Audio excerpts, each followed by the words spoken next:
বাবার বাড়িতে আসছি, ভাবলাম যে আপনাদের সাথে এই সুন্দর গ্রামটা একটু শেয়ার করি। যারা গ্রামের প্রকৃতি দেখতে পছন্দ করেন তাদের জন্য একটি সুন্দর ভিডিও হতে চলেছে। সো হ্যালো এভরিওয়ান, আসসালামু আলাইকুম। আমি সাইদা ফারজানা আছি চট্টগ্রাম থেকে নতুন একটি ব্লগে, নতুন একটি প্লেস নিয়ে। নতুন প্লেস বলতে বোঝাচ্ছি যে আমি আসলে আমার বাবার বাড়ির ভিডিও তেমন একটা দেই না, ওইরকম সুযোগ আমার হয় না। আমি বেশিরভাগ হচ্ছে আমার শ্বশুর বাড়িতেই থাকি। তো বাবার বাড়িতে বোট হিসাবে গিয়েছিলাম, বোটের ওসিলায়। তো দেখলাম যে বিলের মধ্যে একদম শুকনা, পানি নাই। তো আমি ভাবলাম যে আপনাদের সাথে আজকে একটু প্রাকৃতিক সৌন্দর্যটা তুলে ধরি। তো দেশ এবং দেশের বাইরে থেকে যারা রেগুলার আমার ভিডিও দেখেন সবাইকে অনেক অনেক ভালোবাসা জানিয়ে শুরু করেছি আজকের ভিডিওটি। আর যারা আজকেই প্রথম আমার ভিডিওটি দেখছেন তাদেরকে জানাই অভিনন্দন। আর যদি ভালো লাগে চ্যানেলটা সাবস্ক্রাইব করে পাশে রেখে যেতে পারেন, ছোট্ট একটা রিকোয়েস্ট করলাম আপনাদের কাছে। আর যারা এতটুকু চলে এসেছেন ভিডিওতে একটা লাইক দিতে ভুলে গেছেন, অবশ্যই একটা লাইক দিয়ে কমেন্ট করবেন, আশা করি ভালো লাগবে। তো আমি আজকে আপনাদেরকে গ্রামের ভিউটা দেখাবো, জাস্ট অসাধারণ। আর সাথে থাকবে হচ্ছে চট্টগ্রাম মানুষরা কেমন মেহমানদারি করতে পারে, সেটাও থাকবে ভিডিও শেষের দিকে।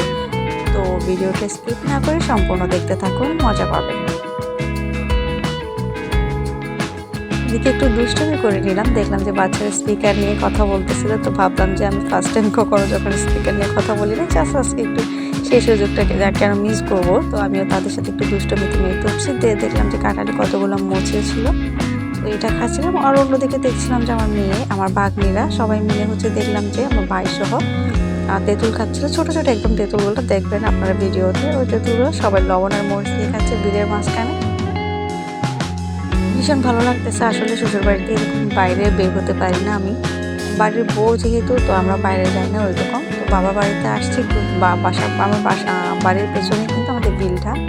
তো ভাবলাম যে যাই আপনাদের সাথে একটু শেয়ার করি। আর এখানে দেখেন কি হইতেছে, মোস্ট ইম্পর্টেন্ট যে পার্টটা, অনেকেই শৈশবের কথা মনে পড়ে যাবে হয়তো আজকে ভিডিওটি দেখলে।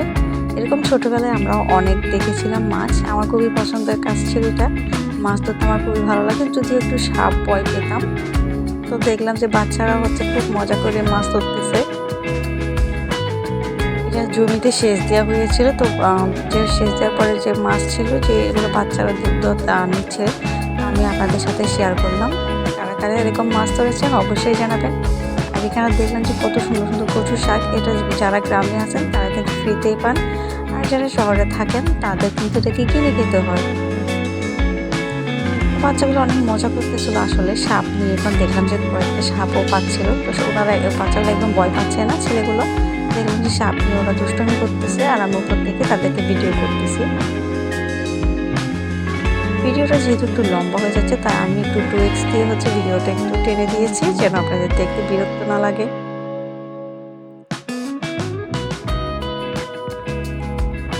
তারা খুব মনোযোগ সহকারে মাছ ধরতেছিল, মাছও পাচ্ছে। তারপর যেটা মোস্ট ইম্পর্টেন্ট, আজকে আমার ভাইয়ের আমার চাচাতো ভাই, নিজের তো কোনো ভাই নেই, তো চাচাতো ভাইয়েরকে দেখতে আসবে বলে বাসায় টুকটাক তারা হঠাৎ করে জানিয়েছে যে তারা আজকে দেখতে আসবে মেয়ের পক্ষ থেকে। তো হঠাৎ করে চাচি বললো হেল্প করার জন্য। তা আমরা তাকে হাতে হাতে করে সাহায্য করতেছি, টুকটাক নাস্তা বানাচ্ছি। 2 ঘন্টার ভিতরে কিন্তু সব কিছু একদম অ্যারেঞ্জ হয়ে গেছে। ওনারা আসলে চেয়েছিল যে সারপ্রাইজের জন্য না বলে আসার জন্য। তো তারপর আমি ফোন করে বলেছিল, যার জন্য আমরা একটু প্রিপারেশন নিতে পেরেছি, যতটুকু করতে পেরেছি সামর্থ্যের মধ্যে। যদি ভাইয়ের বিয়েটা হয় ইনশাল্লাহ সেটা ব্লগ নিয়ে থাকবে, ছোট্ট একটা ভিডিও করব, আশা করি আপনারা দেখতে পাবেন আমার চ্যানেলে ভাইয়ের বিয়ে নিয়ে। যদিও এখন বিয়েটা হবে না, রমজান যেহেতু সামনে চলে এসেছে। তো পুডিংটা দেখলাম যে বেশ মাশাআল্লাহ অনেক বেশি সফট হয়েছে, একদম মনের মতো একটা পুডিং হয়েছে। এটা আমার বোন, আমার ছোট বোনই করছে। খুব সুন্দর হয়েছে, খেতেও কিন্তু দারুণ মজা লাগছে। তো চট্টগ্রামের মানুষরা কিন্তু মেহমানদারিতে, আমি জানি না কোন জেলায় আসলে কীরকম করে আমি জানি না, চট্টগ্রামের মানুষরা আসলে মেহমান আসলে সামর্থ্যের মধ্যে কিন্তু সব কিছু করার চেষ্টা করে। মানুষ গরিব হলেও কিন্তু করবে।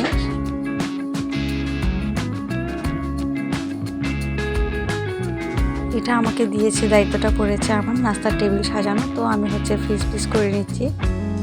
মানুষ আসবে বলছে শুধুমাত্র 2 জন, তো আমার হাজব্যান্ড, আমার দুলাভাইরা ছিল, 7-8 জন মতো হবে। তো তাদের জন্য আমি এটা কেটে আসলে ফ্রিজে রেখে দিয়েছিলাম, যেহেতু সময়ও কম ছিল। মোটামুটি আপনাদেরকে দেখাবো, ভিডিওতে দেখেন কত কিছু করছি সামর্থ্যের মধ্যে, মানে যে অল্পটুকু সময় পেয়েছি ওটাতে। বিশেষ করে 3 রকমের নাস্তা এখানে হাতে বানানো হয়েছে।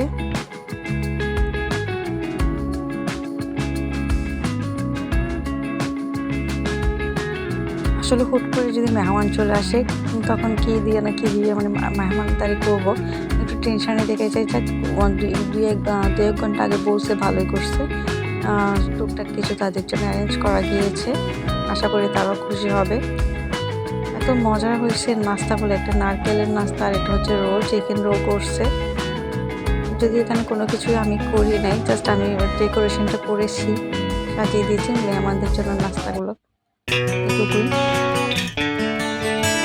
বেশ ভালোই লাগলো, খুশি লাগতেছে যদি ভাইয়ের বিয়েটা হয়।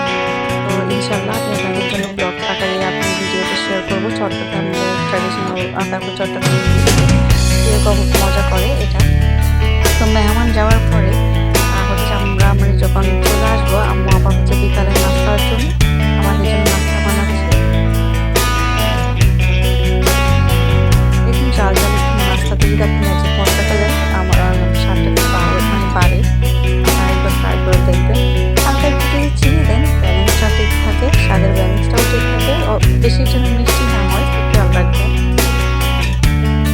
ভিডিওটি কেমন লেগেছে অবশ্যই কমেন্ট করে জানাবেন, এটুকু আপনাদের কাছ থেকে আমি আশা করতে পারি।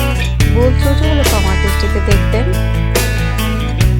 আর এটা আমাদের এখানে হচ্ছে সাজের নাস্তা বলে, অনেক জায়গায় কিন্তু এটাকে বলে জামাই পিঠা বলে, অনেক জায়গায় অনেক রকমের বলে থাকে। তো আপনারা এটা কী নামে ছিলেন সেটা কমেন্ট করে জানাবেন। আজকের ভিডিওটা বেশি লম্বা করলাম না, এখানেই শেষ করছি। আপনারা ভিডিওটি শেষ পর্যন্ত দেখতে থাকুন। তো